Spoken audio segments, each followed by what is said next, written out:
Welcome back to another episode of The Amazing City. As always, 40. it's Antonio Slater. Is it 40? I was listening to our podcast on my drive back from St. Lucie yesterday, and that was episode 39. This is 40. Wow. It's good to know that one of us keeps track. Episode 40. I wouldn't say I keep track. Stumbled into it. You're checking. Yeah. Sometimes. Episode 40 of The Amazing City. Antonio Slater, Jack Ramsey. We got a lot going on today. And draft day. Honestly, the fact that the draft is like the fourth biggest thing that we have on our docket is crazy. Let's not even bury the lead here. Juan Soto might get traded. I'm not saying he's going to get traded to the Mets, but Juan Soto rejected a 15-year, $440 million contract extension from the Nationals, and now they might trade him. It's crazy that a 23-year-old was proposed $440 million and can justifiably say no. I have a theory. Go for it. My theory is he said no because that team is going nowhere. They're going nowhere. I don't even just looking at it. I don't think there's a scenario where they are good before the turn of the decade. They might be competitive. The only way they will be is if they trade Soto and replenish their farm system. Even then, depends on what you bring in. Like if you decide, all right, we're punting on the next 5 years and you go for like lottery ticket type guys, right? You know, guys who are 18, 19, 20 in low A and high A. You know, if you wait until the fall and you go for, I don't know, say the Dodgers, say the Mets draft Brock Porter and whoever, and that's the type of guys you want. Right. Yeah. No, absolutely. But until then, there's no hope for them being good in the next 5 years. If anything, you'd argue that they're moving backwards still this year. Even without the Soto stuff, they're still moving backwards. Definitely. It's going to be a long time. You know, I was talking about it with my dad yesterday on the phone. I think if it turns out that Mike Rizzo can't convince Juan Soto to stay long-term, the best player in baseball, effectively, if you cannot convince him to stay long-term, that is a bigger impact on the franchise than the ring they won in 2019 will ever be. Yeah. They quite literally sold their soul for that ring in 2019. Hey, you got your ring, so kudos. It's more than the Mets have had. I need to turn on the light back here. My lighting sucks. I'll keep vamping while you're going on here. You won your ring in 19, but ever since then, you haven't made the playoffs, even in the expanded postseason. You've been an awful franchise and an awful organization ever since then. A quite unserious franchise. And now you have two of the worst contracts in baseball in Strasburg and Corbin.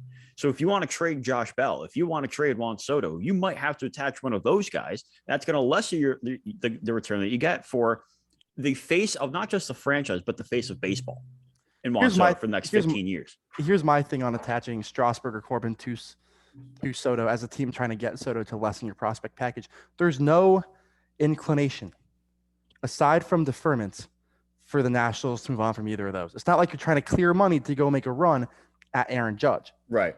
Or to go make a run at Ohtani in 2 years. Yeah, whoever it is.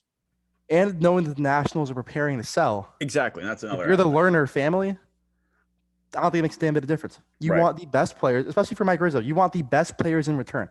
If you somehow turn Juan Soto into part of a salary dump, that's inexplicably awful. Yeah, because at least when Boston attacks David Price and Mookie Betts, they're saying, okay, listen, I know we're going to be back. It's not like but Price the year after that, Price was still good for a couple of years. Right.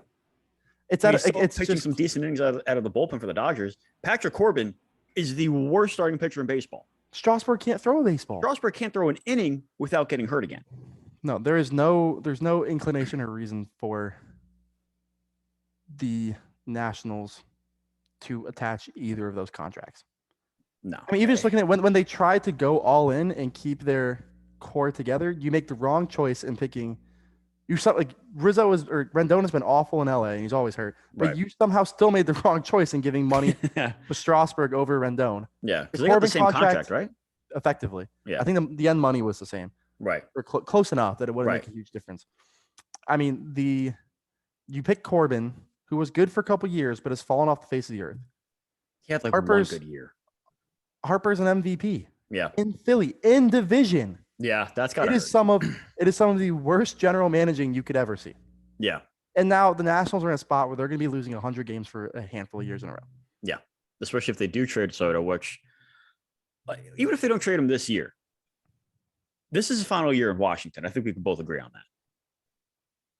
I don't see him there opening day. No, absolutely not. I think it all comes down to how hard the Dodgers push for it.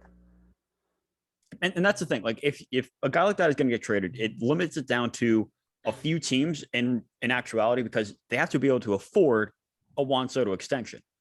So we play fun, and I played fun with putting out the ridiculous hypothetical trade offer. But let's be honest, the Mets are going to be one of those 5, maybe 6 teams that can afford Juan Soto. I think you're going to look at it. You got to find teams who have the money to sign him, right? These prospects to move him, right? And the team, the talent on your roster to justify getting him. Exactly. That's New York, New York, both New York, LA, both New Yorks, LA. Make a case for Boston if they can try and get Sale off the books, or if they can try, or when JD Martinez he comes off the books. Well, I think JD can be a free agent after this year. I think he is. And I mean, maybe like a Seattle.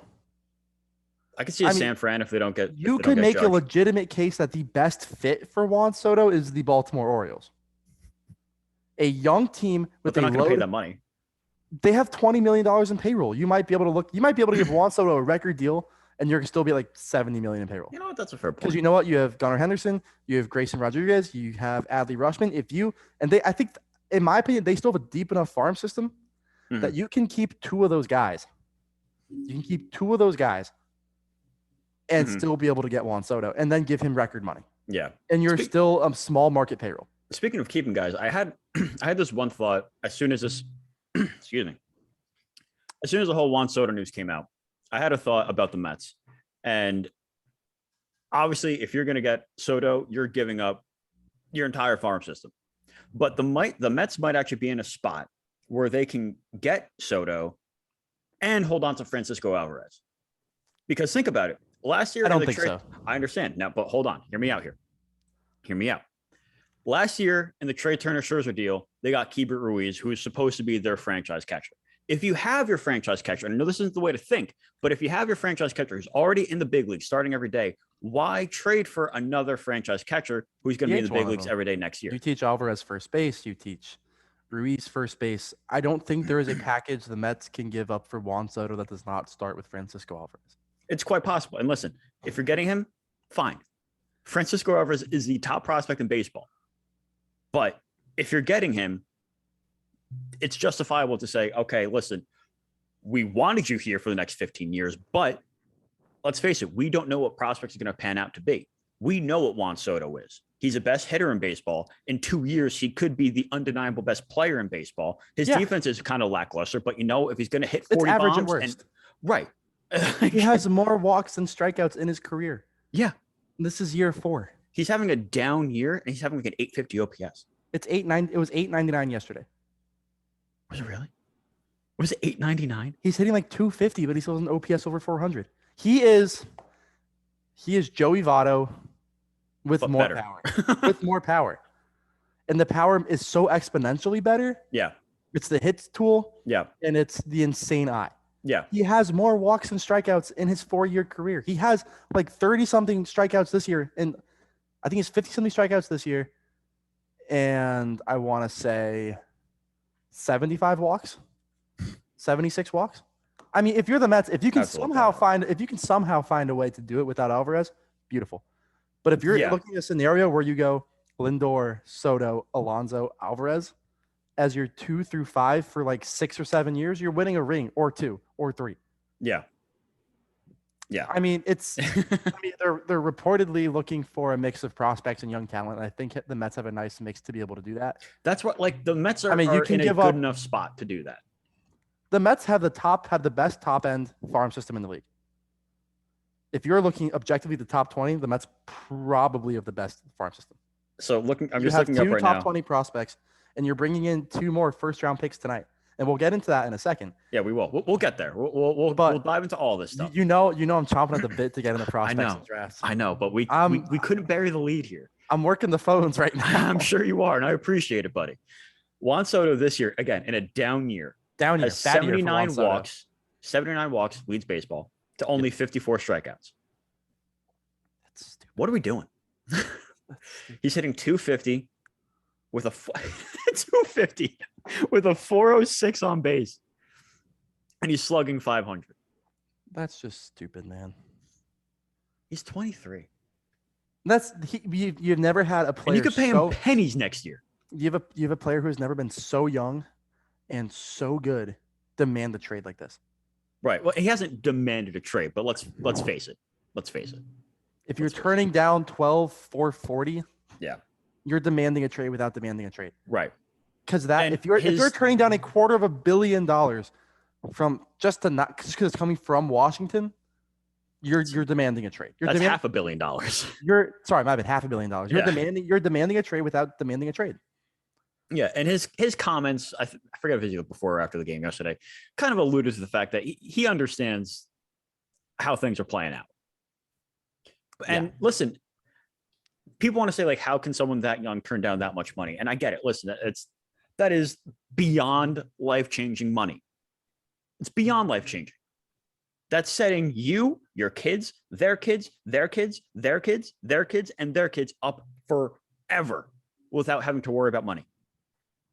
But given the way his career path is going, the way his trajectory is going up every single freaking year that he's playing, and the fact that, again, it's Washington, without even knowing the details, you know for a fact a good chunk of that money is going to be deferred. So he's not getting that up front. And again, because it's 15 years, it's under $30 million a year. That's less than Harper. It's less than Machado. It's less than Lindor. It's less than Trout. It's the biggest contract in Major League Baseball history. Right, but not in the AAV. He probably wants biggest money and highest AAV. And let's face it, he deserves it. We're going to have two crazy bidding wars this year with Aaron Judge and Juan Soto. And my God, as a baseball fan, I cannot wait. Yeah. What time is it? It is 3:00 on the nose. I'm trying to order myself lunch too. I just finished lunch. It's been a day, man. It's been quite a few days. It's 3:00 right now. The Mets are winning 3-0 over the Cubs. Again, the fact that we are a Mets podcast and we're not even going to really refer to this game is kind of speaking to what we have on the docket. Do we want to talk about yesterday? I mean, they did sweep a doubleheader. Yeah, I think they swept a doubleheader. Our boy Paul was the game saver in both games. Paul was a huge game saver. It was very reminiscent of the game in Chicago in 2016 where Familia loaded the bases with no one out, and then got Harper got Bryant to ground into a game. Great, yeah. The London Wall just. The London Bridge just come falling down. Yeah, she just smashing her trash into the trash can over there. Love you. Love you too. We're keeping that in. but yeah. Subtle brag that you have found love in this lonely world. We are at a point now where we're halfway through the year, assuming the Mets don't blow this game out their ass. So I think it's appropriate to do a little halfway review. Yeah, absolutely. You want to do biggest surprises, biggest disappointments? What are we thinking? We could do a little bit of both. Sure. Okay.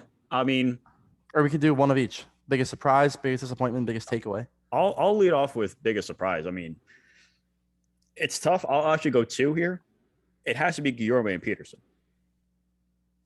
I feel like it has to be those two. The fact, because you know what you're going to get out of Guillorme defensively, but I don't think anyone expected this out of offensive production. Now, granted, it's not like he's driving 70 runs. He's not hitting homers, but the fact that he's hitting 300 consistently, he's coming in good clutch situations. He's playing every day and hitting almost every time he's playing. And his defense has gotten better than before. He has the quickest hands in baseball. He's so smooth out there. I think for me, he has to be the biggest surprise offensively in terms of position players. He might be the least intimidating 300 hitter baseball has ever seen. The least intimidating cleanup hitter baseball has ever seen. I can't believe the Mets won a game with him batting cleanup. What are we doing here this year, boys? Yeah, but no, I mean, I definitely agree. Guillorme. I think Peterson has to be up there. I'd put Colin Holderman on there too. Sure. He has been a godsend out of the bullpen because as we've said before, the Mets are really missing. It feels like you have Ottavino, you have Drew Smith, You need one or two more guys to get you to Diaz. You need Lugo to step it up. Well, I mean, that's I think where Holderman has stepped in. He's been a huge piece for them. He has basically done everything you could have hoped for and more. And I think you hope you get that last piece at the deadline. Mm-hmm. But if Also, you're Trevor May's bridged, coming back soon. right, if you're bridged to Diaz going down the stretches, Lugo, May, Holderman, Smith, and you try and add someone else there, and Ottavino, that's pretty good. That's pretty good. I mean, we know what Joely is. Mm-hmm. Got the game up on my phone right now too. Marte just missed a hang. TV's right behind me, so Yeah. TV And as we is can see, it is somewhere indeed back off. there. Yeah, I'm not gonna watch it in the reflection. Yeah. But yeah, no, I absolutely think that you can ask. Like we say it all the time. I think we say it every episode. Where are the Mets without David Peterson? Right. Without guys like Ottavino and Holderman exceeding expectations so far, you don't know where this team is. I mean, we can even bring like Lopez and Medina into it because when was the last time like the 27th, 28th, 29th men on the Mets roster were able to perform the way that those guys have? I mean, the Lopez definitely left a couple pitches out yesterday. Yeah. I mean, if on the double play ball to end the second game, you can, I think, definitely ask yourself if that ball was lifted in the air. Is that a walk-off jack? Yeah, that ball's gone. So he's definitely even with the wind. Right. But you don't question it. You win today. You take the win. You look at it later. You figure it out later. Right.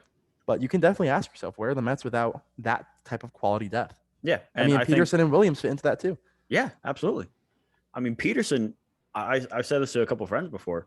Without David Peterson, you can realistically say this team is not in first place. I think you can definitely say this team is not in first place without David Peterson. I just read, he has the highest swinging strike percentage on his slider from any lefty in baseball.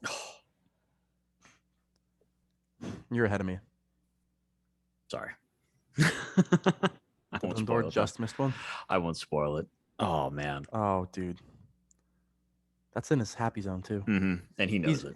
He's very Wilmer Flores-esque. He likes, except as a lefty, he likes that pitch low and in. Yeah. That's his spot. And he knew that was his spot. And he's hot right now, so he wanted that out. Oh, yeah. But listen. No, I mean, Frankie's getting hot. Yeah, I mean, definitely. The Braves woke him up. No, yeah, that Atlanta series is huge for him. But no, you can absolutely make the case that Peterson, Guillorme, Holderman, I mean, Medina and Lopez to an extent, considering you got them for nothing. Yeah. You got them for nothing. I'll throw one more in there. And this is Tommy Hunter. Yeah. And this is a guy we knew or we thought was going to have a good year, but Edwin Diaz is straight up the best reliever in baseball. I don't think. I would take Clay Holmes. No. Really? No. Really? I'm taking Holmes over Diaz for this year only. But no, I mean, no, he is the best. Not bias aside, Diaz is better than Clay Holmes. Holmes has gotten rocked up a little bit recently. We're going to have to agree to disagree on that one. Okay, that's fine. But no, Diaz is the best closer in the National League. He hasn't had stretches like the one Hader's having right now, where he's just blowing games out his ass left and right. Right. I mean, it's dominance. He didn't give up a run in the month of July. That's pretty good. If he pitches today and does not give up a run, or doesn't get in today, he will go entire calendar month without giving up a run. That's pretty good. 10 innings in July, hasn't given up a run.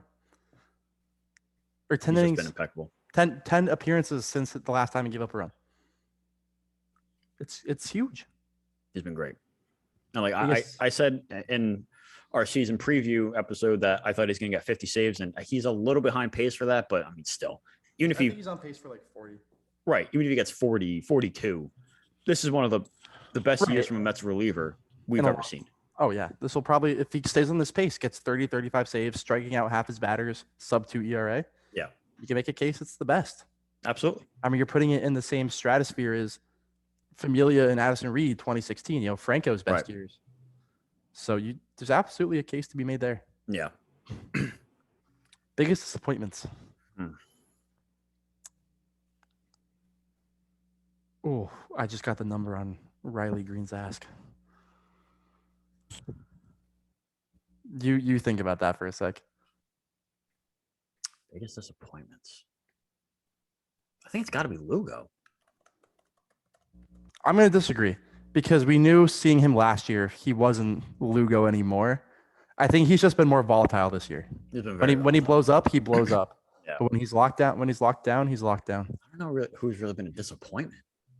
Canna's been solid. Escobar's turned it around. He's kind of been what his I'm gonna say entire career. I'm gonna say Escobar just because of how he started out. Okay, And then for him to drop off as quickly as he did. that's fine.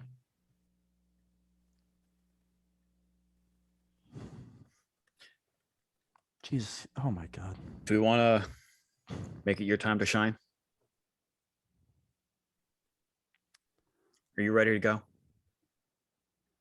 Yeah. My biggest disappointment is Escobar. I don't want to say Dom and JD. I'm disappointed in them, but I'm more so disappointed they haven't like run into a couple every now and then. Right. I mean, I'm disappointed you- that Dom hasn't hit a homer this year. You think he can run into one at least once, but Yeah. and I can't really throw him into disappointments because He was bad last year. We know what they are. Yeah. No, we know what he is at this point. Yeah. I mean, JD's like had a couple games where like, all right, he might be waking up, but then he just doesn't. Yeah. All right. Jesus. All right. Want to go draft?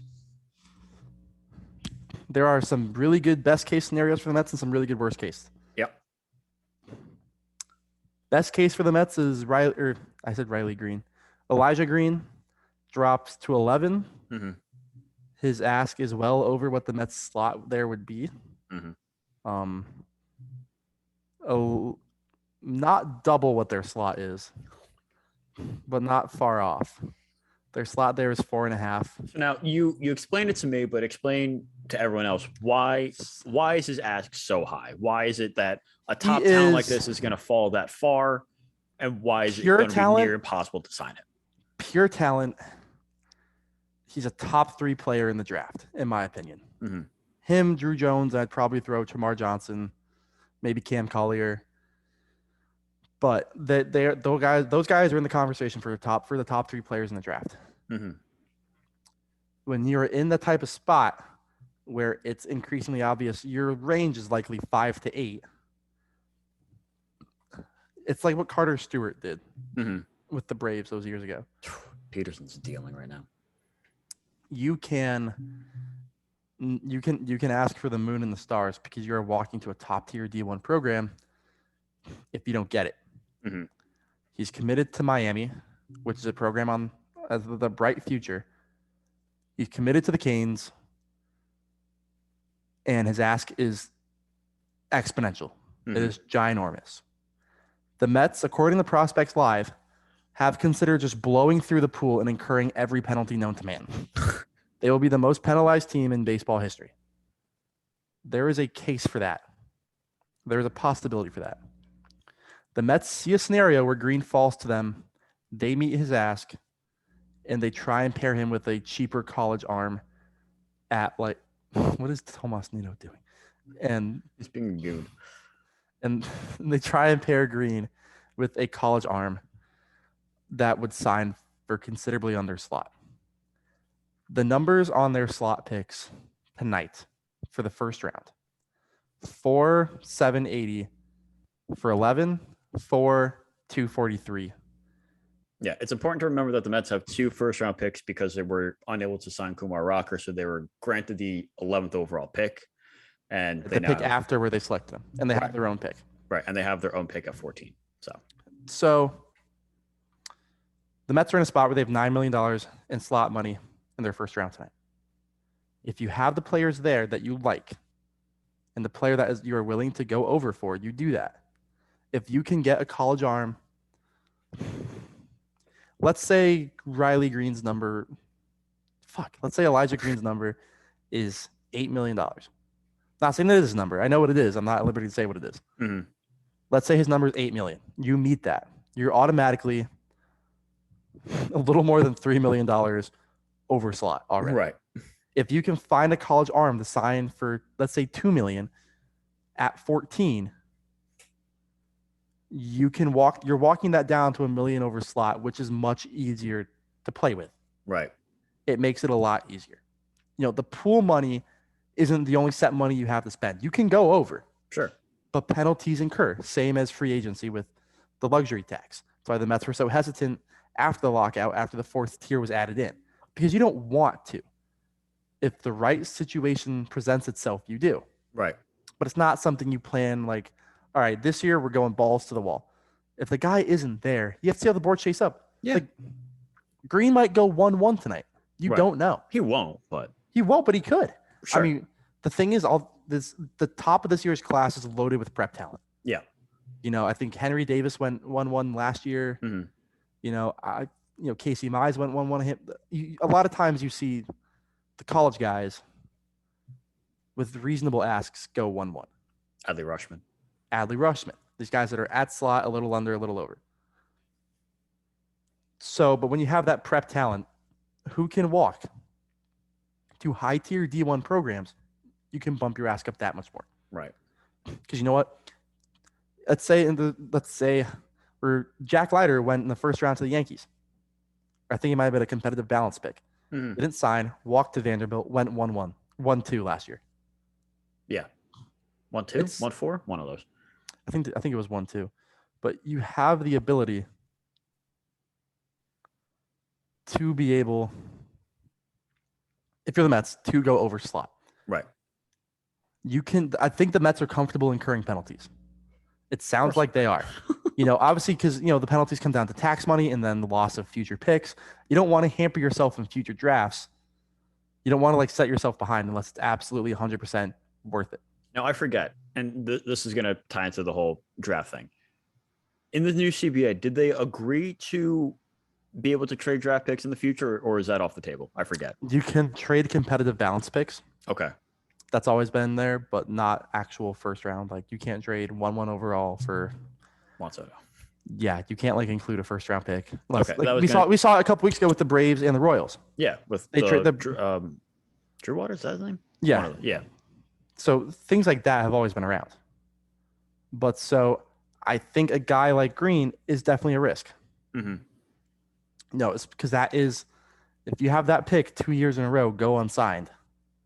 That is an awful look, and people will be fired. It's not a good look at all. People will lose their jobs. Yeah.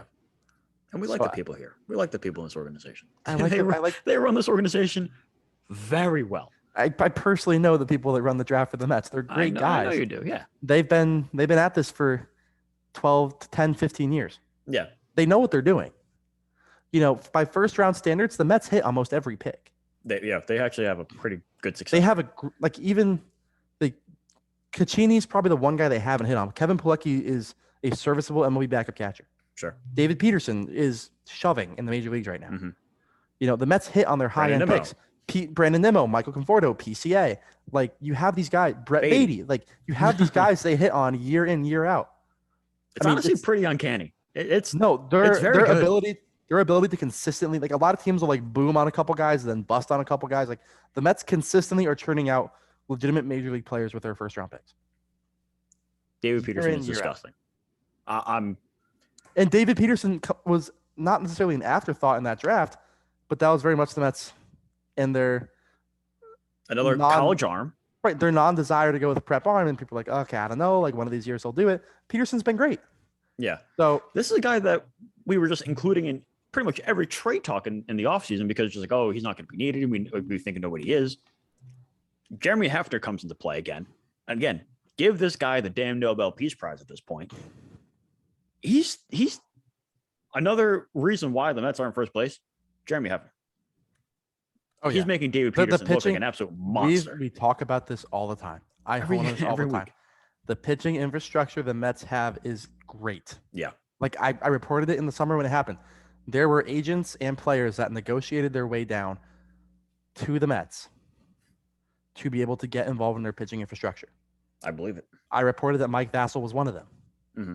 Mike Vassell is now a top 10 prospect in the Mets organization. They got him in the 8th round last year. Yep. It's a strong infrastructure that is appealing to many players. Oh, yeah. Because you know what? The Mets even have guys like Dominic Campbell, who has been great in Brooklyn so far.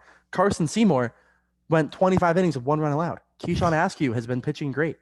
And even you have guys like Javier Atencio, who's having a great start in St. Lucie. Mm-hmm. Yeah, you have to be happy with what the Mets are doing right now. 1 second. Working something. Yeah, do your thing, man. Okay, got that out. But so I think The likely situation for the Mets tonight, if I had to guess, is Jace Jung at 11, Brock Porter at 14. Okay. I think this year is the year if the Mets are going to break their routine. I don't want to call it a routine, but it effectively is routine at this point of not drafting prep arms. This year is the year they're going to do it, whether it's Lesko, Porter, what's his name? It's Barrera. Like, there are guys out there and available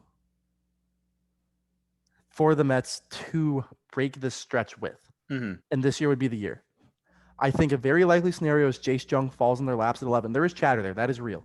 That isn't just industry talk of, like he makes sense from the other. That is real. And Brock Porter is absolutely the type of arm that you break that streak with. Mm-hmm. The dream scenario for them is Elijah Green at 11, and then a college arm, a signable, a cheap college arm at 14. Obviously, still a good one. I put out there Cooper Herpy. He's a live arm who is nasty. Okay. But you can definitely get him down. Get him down from the $4.25 million and save on the over you spent with Green. Right. It's possible. It's very possible. So it just comes down to how the board shakes out. I mean, Kumar Rocker, for a lot of people, felt like a lock to Kansas City at 7 last year until Kansas City, it kind of became realized Kansas City wanted a prep arm and one they could save money on. Enter Frankie Mazzucato. I mean, you knew once he got past the Angels, he was going to fall in their lap. Yeah. And he did. Obviously, it didn't work out, but the process was there. Might not always lead to the best result. It wasn't the Mets' fault that he didn't sign. It was due to bad medicals. Right. But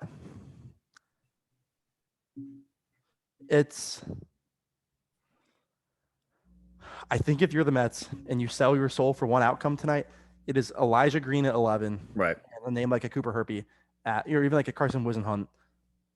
Like guys like that, Connor Prelip, guys who you should be able to negotiate down from slot. Mm-hmm. The Mets are fine blowing through slot. They are okay.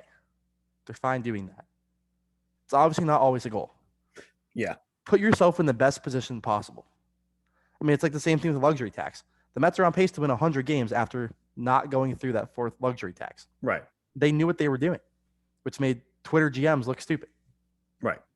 And people who criticize them for not finishing out the offense. I mean, we're seeing a little bit of that now where the offense is scuffling a little bit, and you think you need to add some arms or add some bats to that. Yeah. But you're still in a position where you can do that. And you're not teetering on the edge of buy, sell, like we were last year. Right.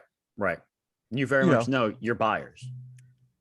Right. Or like in 2019 when you're teetering on the edge of the shit. Do we extend Wheeler? Do we move him? Do we stand pat? And they were, it was just unnecessarily teetering on the edge of, are we buyers? Are we sellers? Mm-hmm. So you want to put yourself in the best position possible. They're fine if they have to go over. They are fine. Yeah. But it's obviously not something you're like, if you can avoid doing it, obviously you do. It's just common sense. Yeah, it's going to be fun. It's going to be fun to see how this plays out as someone who's trying to get a little bit more. 4 picks tonight. Yeah. First 2 rounds in the competitive balance round are tonight. Then that's pick 11, 14, 52, 75. I'm considering just hopping on and doing some immediate breakdown. Definitely, man. On a Twitter, on maybe a space or a live or something. Yeah, I'm sure that people will enjoy that. But no, I mean, this is one scenario. This is one draft for the Mets. If you're ever going to fucking hit on a draft, it is 2022. Yeah. It's loaded with top-end talent. You have 4 top 100 picks. This year is the year to make it work. It could have been 5, but before never signed. Well, that's another thing I think we should touch on. Yeah. Mike, as of 7 p.m. tonight, when the commissioner says the Baltimore Orioles are on the clock. Yeah. Yeah. Sorry. I had to think about it too for a second. Yeah, long day. when Rob Manfred says the Orioles are on the clock, the draft compensation attached to Mike Conforto Gonzo is gone. I wouldn't be shocked if he has a deal lined up to sign tomorrow morning. He does. or to sign whenever the draft is officially over. Yeah. But of everything that happened this offseason, Scherzer to the Mets, Correa to the Twins. Fractured finger for Chris Sale. Not surprising. Of everything that happened this offseason, I think the most shocking is that Michael Conforto went through free agency and through to the draft unsigned. It's not like how it used to be where the draft is in May or late May, early June. Right. You are through 93 You're games. mid-July. You are 90 plus games into this year. Beat it out, Jeff. You did not. No, it was close. Ooh.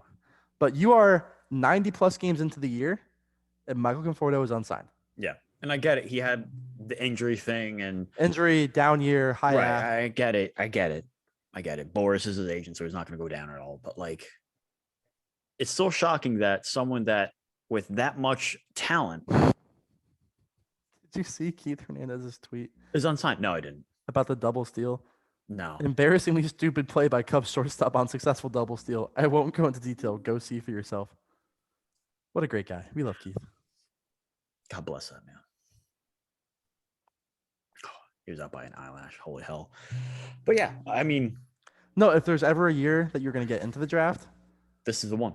this is the one because I've already kind of keyed in on a couple of guys that I don't know if the Mets are going to get, but a couple of guys I'm looking for. I know I'm a big Ivan Melendez guy. Dude hits tanks. I think he's definitely a possible in the mid rounds. Plus, he's got some of the best nicknames on the planet. I think a The real Hispanic possibility. Titanic, the Latino Bambino. Come on. I think if there's one dude that's going to drop tonight just by teams getting cold feet, it's going to be Ben Joyce. Yeah. And I think there is a possibility that in a weird world, kind of like what we saw with Jaden Hill, granted, that was maybe mostly because of the injury. Yeah. But it doesn't always shy teams away anymore. But if there is a guy who's going to drop tonight into the mid-second round, I think it's Ben Joyce. And I think Ben Joyce has throws 105. Ben Joyce has I forget who it was for the White Sox a couple years ago. It might have been Garrett Cooper. Not Garrett Cooper. Oh, Crochet. Yeah. To get drafted and make your MLB debut in the same year, Right. Ben Joyce has the best chance to do that of anyone in this year's draft. Without question. Without question. Especially if he, let's say hypothetically he goes to the Mets at, let's say he goes to the Mets at 52. Right. And you don't get the They type of get arm early you get or- deadline, or May has a setback, someone gets Right. hurt. I think if there's one guy in this year's draft who you would bet money on making their debut this year, it's Ben Joyce. Yeah. And we've seen a lot of times recently, like the Crochets, and there are a couple other prospects, I can't remember the names off the top of my head, who would make their debuts. Schwarber was up within a year. Yeah. They make their debuts in the postseason. I mean, Conforto was in the Right. minors for less than a year. He Yeah. went AA right to the World Series. No, absolutely. Oh man, I scheduled this order. Damn it. I messed up my Uber Eats. Things you hate to see. Fucking tell me about it. But no, it's going to be a really interesting night. The Mets are very tight-lipped.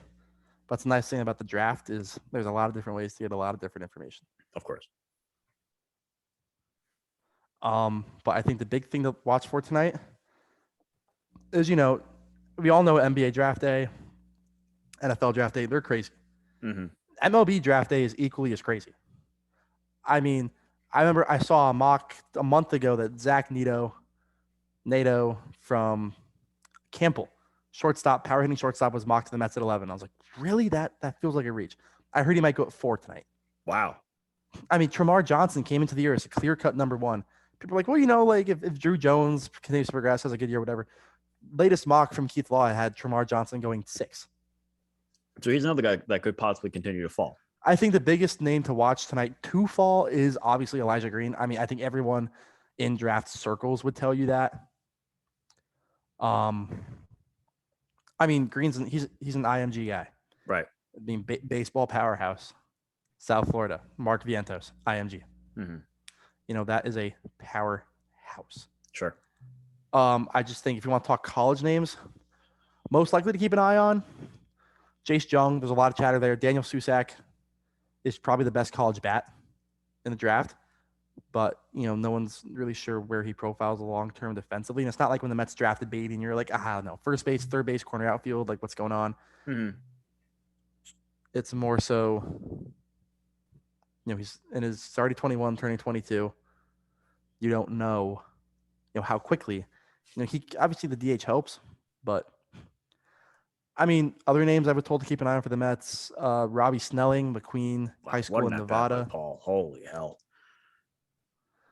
Well, he's putting together better at bats. Mm-hmm.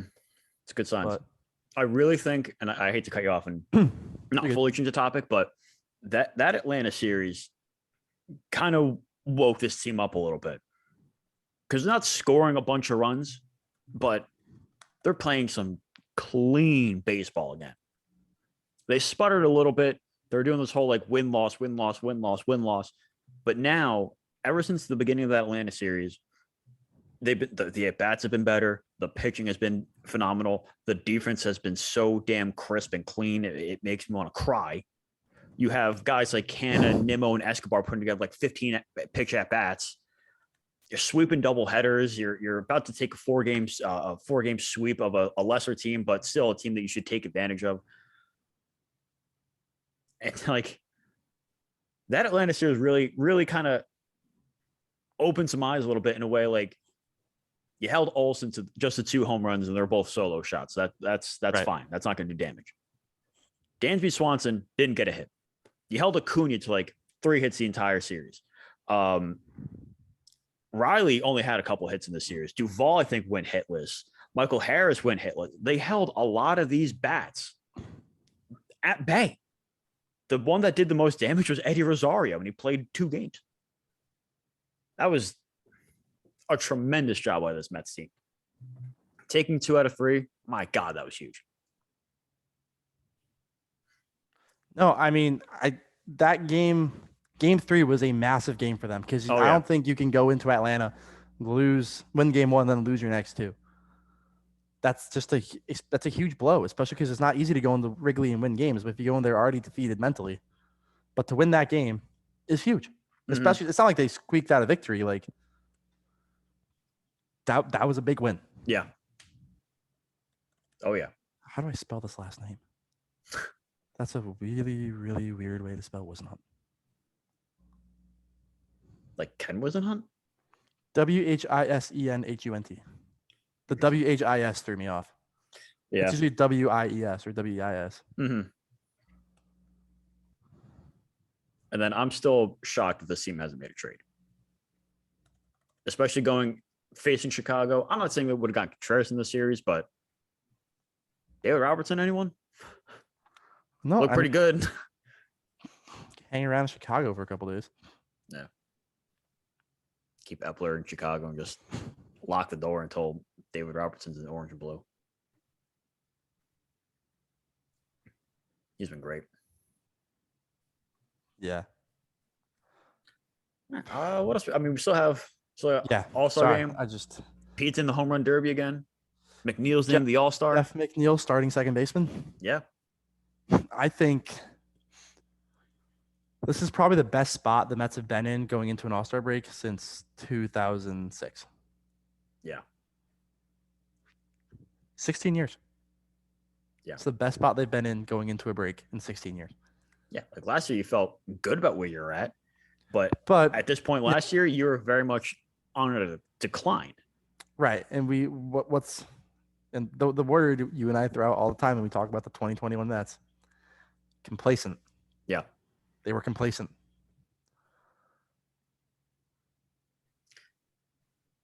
This team's not going to be complacent. They're attached to a lot of the big trade names, and I think Steve Cohen's not going to lay around. Billy Epler is not going to lay around. Billy Epler's MO, his track record, has been very aggressive throughout his entire tenure for the big with fish. The Angels, with everyone. Yeah, he goes for the big fish. So something's going to happen.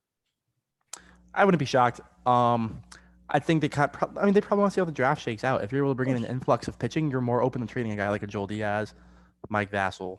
Does Matt Allen have any value? The best I had heard on Matt Allen, a colleague of mine had heard, was that he was at the complex walking around in shorts one day. Mm-hmm. I then had that refuted that Matt Allen has no one at the complex has seen Matt Allen. I had hoped he'd be at least in complex league games by now. Baseball America recently had him as the 7th best prospect in the system. Mm-hmm. I mean, he has value. He's still young. He still has a strong 3-pitch mix. Right. The hope, I think, at the bare minimum, is he starts in Brooklyn next year. Mm-hmm. And he gets to Binghamton by some point, and he's on that 20, 25, 26 track. I think it really depends. Absolutely, he has value, but I think also changing, Still because only 21. different teams will approach different rehabs. Different teams will approach rehabs differently. Changing that method of rehab halfway through just might not be the best idea. Yeah.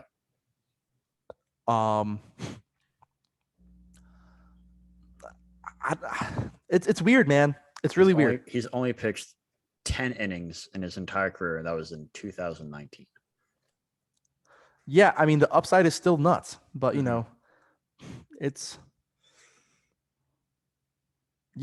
not great. I mean, but there's guys on, I don't want to say there's guys on his footsteps, but in 10 innings, Dominic Hamill has struck out 17 guys in Brooklyn.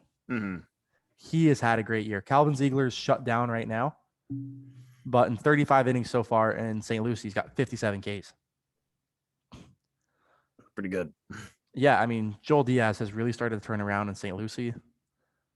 Or at least he's getting more consistent. He was giving up a lot of runs at first, but his last 3 starts, 2 earned runs in all of them, which is better than the 4 or 5 he was doing before.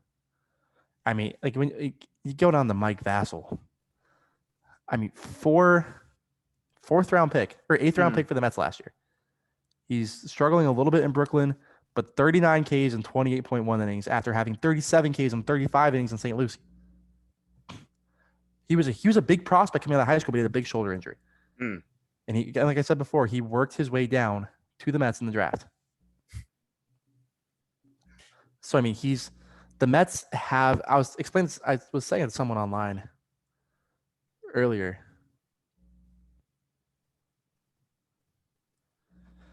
The Mets are starting to fill out the middle parts of that system. Right. The guys like Abudo, Diaz, Atencio, Vassell, Seymour. But oh my God. He almost did it again.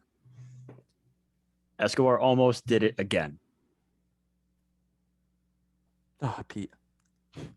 But, they're missing that top end pitching prospect, it feels like. Right.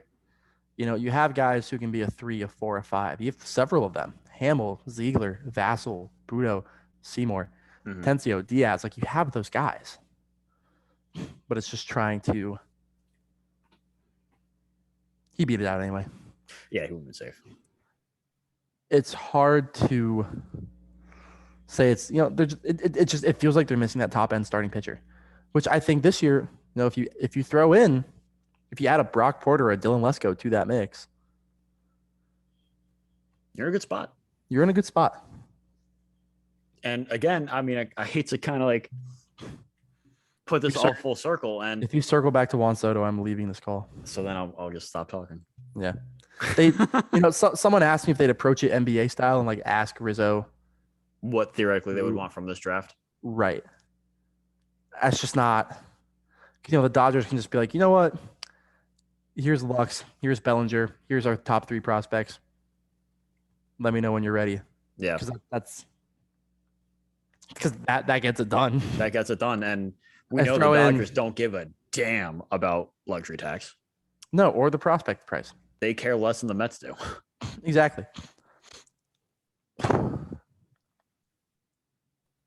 Yeah. But no, I mean, you try and I think this is, circling back to my points earlier, if you're ever going to hit on the draft, it's this year. Yeah. Because the Mets really have those, like, they're really starting to fill out the middle of that system, and you have guys who are really putting together good years. Like Alex Ramirez is taking a huge step forward. Stanley been Consuegra is great. finally healthy. JT Schwartz is having a good year. Like, you have, and I'll say it again, Mike Vassell, Dominic Campbell. Like, you have these guys who are improving their stock. If you're ever going to have a year where you add top end talent to that system, it is this year. It is this year. You really have to love, and this is another thing I feel like we talk about a lot. You have to love the spot that the Mets are in, not just now, but in the future. Like, you have a spot where you're going to win 90 to 100 games. You're going to be in contention to win the division. You're going to make the playoffs. You could realistically contend for a World Series this year. And on top of that, you have a very good top of your farm system. And now you're going to fill it out with these guys, like you're saying, now in the future. Yeah, no, they are in probably the best spot of any team in baseball, realistically. You're in a very good spot. That isn't the Los Angeles Dodgers. Yeah. And you know what? I love that you said that, because Cohen, when he came in here, he said he wants to be East Coast Dodgers. He's building that. Right. And I think also looking at the Mets, they're not going to have a top. They'll be in the 20s next year for the draft pick. Right. Then realistically for several years after that. And obviously you can still hit on those picks. Of course. But the Mets are on pace to win 100 games and have 2 top 15 picks in this year's draft. That is not going to happen to them again in a long time. This is such a unique spot to be in. I don't know how many teams have been in this spot before. Right. I mean, the Braves, what year was that? Maybe the Braves a handful of years ago when they had the compensation pick. There was one guy they didn't sign. I forget who it was. Yeah, Carter Stewart. They signed him in 2018. They missed on him in 2018. Right. So in 2019, they went to the playoffs, won the division. They picked 9 and 21. So they were a 90-plus win team that went to the playoffs and had a top 10 pick and then a solid pick after that. Who did those picks become? Those picks became Shea Langoliers, who Traded was from Matt Olson, and Futures Game MVP. Right. And then Braden Shoemake. He hasn't become much of anything. He's in AAA right now. Okay. He hit 228, 271, 401 in AA Mississippi last year. Say 228? 228, 227, 401, 12 homers in 83 games. That's nothing all that impressive. Let's see what he's up to this year. Braden Shoemake. Out of Texas A&M this year, he's hitting 242, 305, 672 on base. Yeah, so he hasn't really become much of anything. Yeah, so improving, but still not much. Which definitely happens with, those late round first round picks. Yeah. That's the thing about the MLB draft. It's the nature of the beast. Especially the MLB draft more than anything else, is the competition drop is higher than any other sport. Right. I mean, obviously the NFL and college football are different animals, yada, yada. But you're still like playing game in, game out against. If you're a good school, if you're in the SEC, you're playing game in, game out against multiple guys who are going to go to the NFL. Right. And you have multiple guys as teammates who are going to go to the NFL. I mean, Zach Neto is about to be the first round pick out of Campbell ever. Right. I don't think he's playing against many future major league players in his conference. Right. I don't know what conference that is. Exactly. So it's possible, but I mean, it's like that's somehow below CUSA. Right. Like, so you don't know. You don't know. But I think to be in a spot where you're at 11 and 15 in the deep draft, I've been saying this since the winter. This is why they should have, and the Mets, I think, put themselves in the spot mainly in part because they were able to build the roster they did without having to sign players with draft compensation attached to them. You got Marte, Scherzer, Escobar, Ottavino, Canna, no draft compensation attached to any of them. Yeah.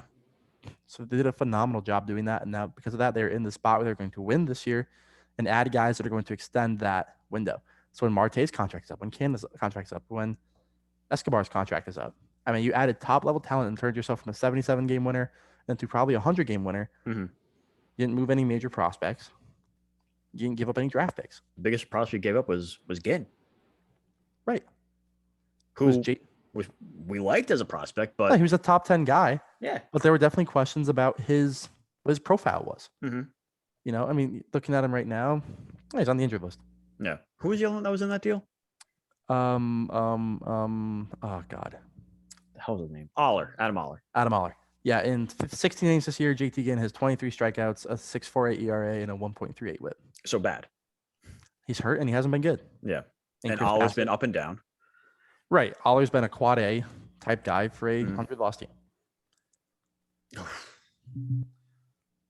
I think the last thing we should touch on is, coming out of that break, double play ball. Oh, Paul. Yeah.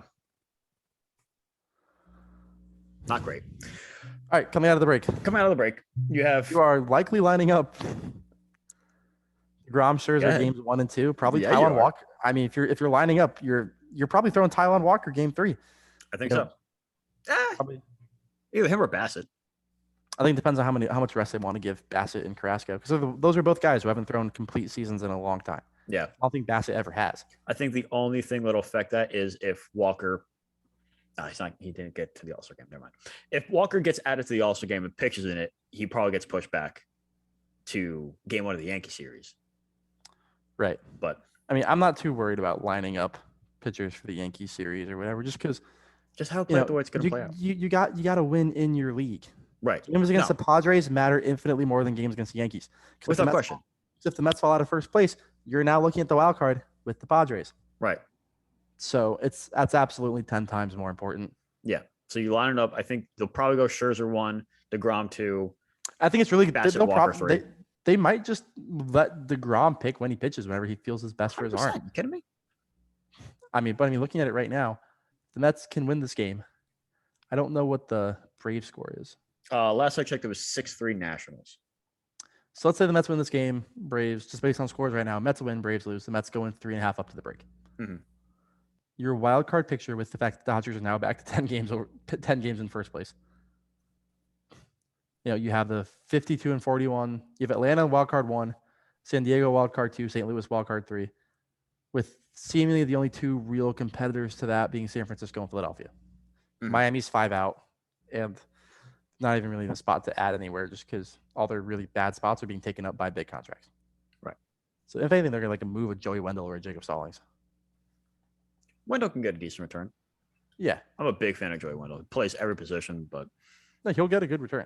Yeah. But so you seemingly have currently 3 division leaders and 5 teams for 3 playoff spots.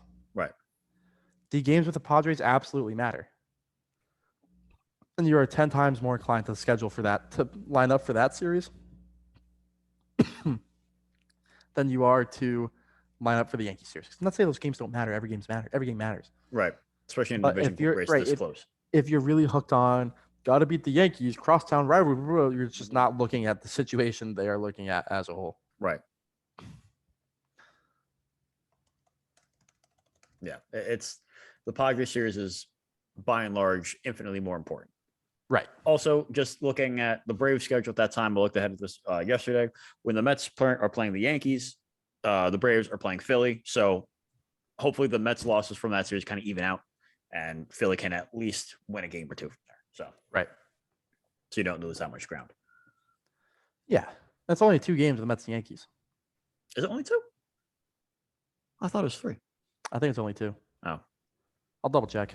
It probably is because they usually do 2 in Yankee Stadium, 2 in Citi Field. So you're probably right. Yeah, 2 in New York, 2 in Queens, and then later 22, 23 of August, they do 2 in the Bronx.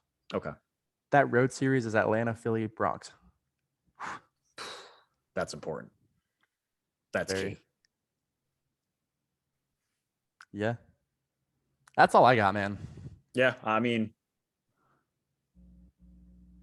I feel like we've kind of exhausted all trade conversations. And the next episode will probably be a little closer to the deadline, obviously. So we can talk more rumors in terms of who's going where, who's connected, who are you willing to give up?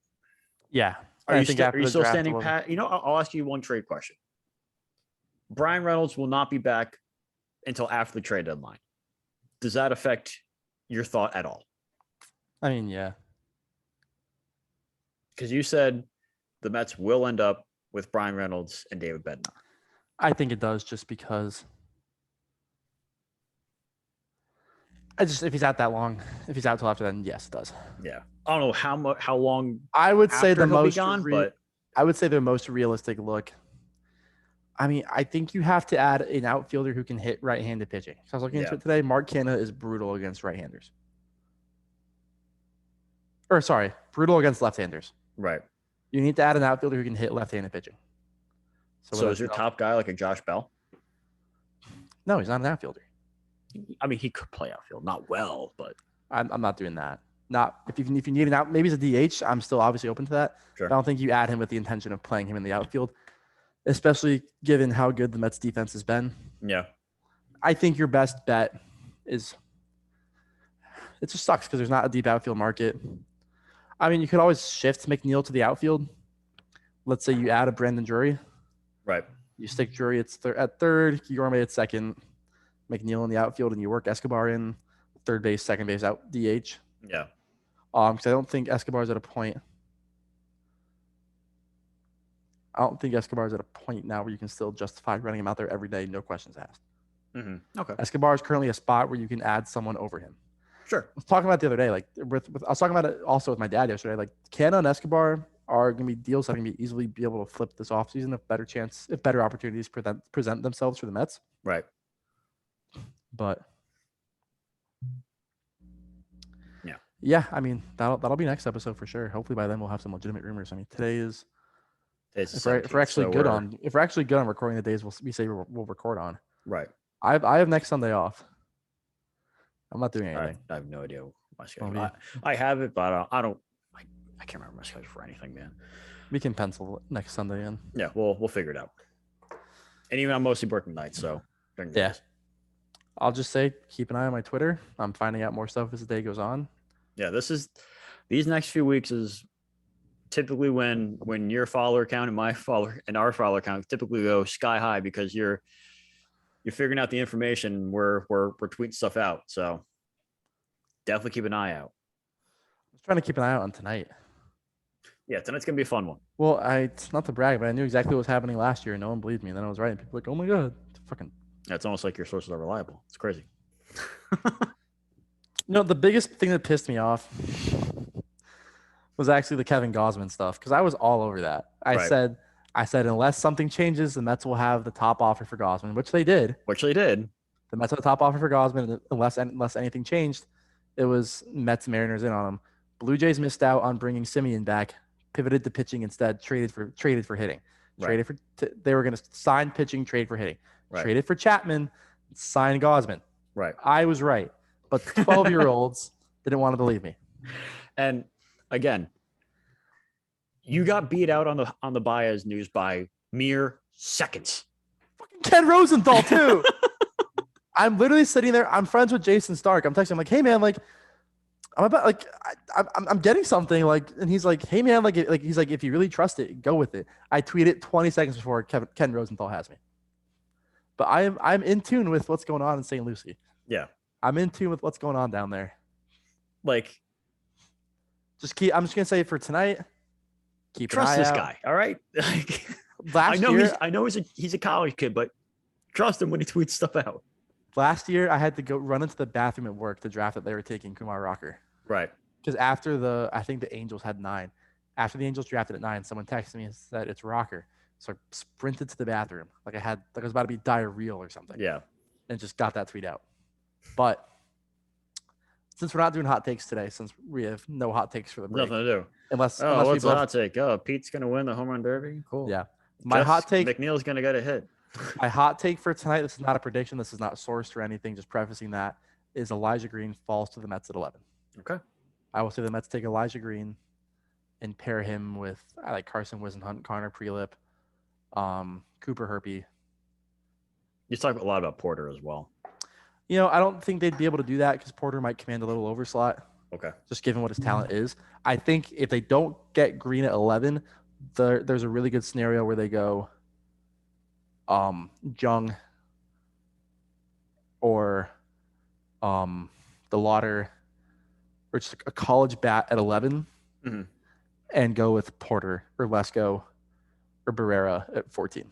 Sounds good. I think if the dream scenario of Elijah Green falling to 11 does not play out, I think they go college bat prep arm. Cool. And then second, people are going to fall tonight. We saw it last year. Like Khalil Watson dropped to 16, 17, whatever it was. What's going on with him? So I saw the clip that you put out there. I'll even act it out. I'll act it out for the people watching on YouTube. This is an incentive to watch YouTube. Yeah. So he strikes out, check swing, gets rung up on it. My Glade bottle is going to be the bat. There you go. He check swing on a 1-1 pitch, gets rung up on it. Next pitch takes strike 3. He's a lefty. So he does one of these when he comes, and he's going back, looks at the first base umpire and just goes. He keeps walking. The Marlins, especially in Jupiter, are very no nonsense. I don't think he's played in the game since. Yeah, some Marlins blog posted that there's a lot of stuff about to come out on him. The reason he dropped is there's major concerns about who he is, about his maturity. I mean, you're going to get that with guys who are 18, 19, have been the best athlete they've ever met their whole life. Right. Like you're going to have talented. major concerns about that. Yeah. But if you're at a point where that's what he's doing, on top of struggling, it's an ugly look. Yeah. It's an ugly look. And I don't think he's been in the game since. The Marlins are very no nonsense. Attaboy Peterson. Holy hell. Did he get out of it? Yeah. And the most emotion I've ever seen David Peterson have. Well, Scherzer looking at Hap the other day and yelling, "That's a fucking strike," after Hap argued balls and strikes. I think at that point you just sit down. And John Flanagan tweeted out a video of Scherzer after I think Yorma's home run in Atlanta, and even happy Max Scherzer scares me. Yeah, just got like a huge lipper in. But no, Khalil Watson has probably going through some sensitivity training, maturity courses, basically. Yeah, but back to the original point. I wouldn't be shocked if Miami tries to move him at the deadline for I don't know, let's say they've done stuff like they've traded prospects for people in the future. Like they traded Zach Gallen for Jazz Chisholm. That worked out for him. No, that's absolutely something I think they'd be open to doing. I also think there's a case where let's say maybe Baltimore turns around, loses 6 in a row, and suddenly they're out of it all over again. Right. I could see a world where maybe they try and move Watson for like a Cedric Mullins. That deal, just so hold on a second. That actually makes a lot of sense. It's like you're adding for a couple years, right? While also trying to, it's like, you know what, he's talented. We tried. Your turn. Yep. But no, I mean that's something I definitely think Miami would do. I've heard they're open to moving him, just because he's struggled and there's only so much of the team you can do. It's not like a Lastings Millage thing where like he just had a lot of energy and was outgoing. Yeah. But just was like 10 years ahead of his time. And got bullied by a old-fashioned team. Right. It's more so there are major concerns about his maturity and whether or not the lack thereof will hold him back. I mean, he didn't even argue getting ejected. His manager didn't come out and try and argue for him. They just when you make a machine gun motion towards the umpire, yeah, sniper, whatever it was. Whatever. I'm not well versed in the gun world, but. No, it was bad. I remember we were all sitting there the next day. They told us, and I asked the ABS guy, automatic ball strike, and he was like, "Yeah, no, it's what the field ump told me, like that's what he did." And I don't think he's gotten in the game since. I'll check later, but it's bad. It's bad. It's really not good. Yeah. All right, hour 20 in. I think that's all we got. Yeah. Yeah, we went from keeping them to 40 minutes to back to rambling. Yeah. Yeah. Well, that's what happens when you get closer to trade deadline season. So. Trade deadline, draft, DeGrom coming back. We got everything. Yeah.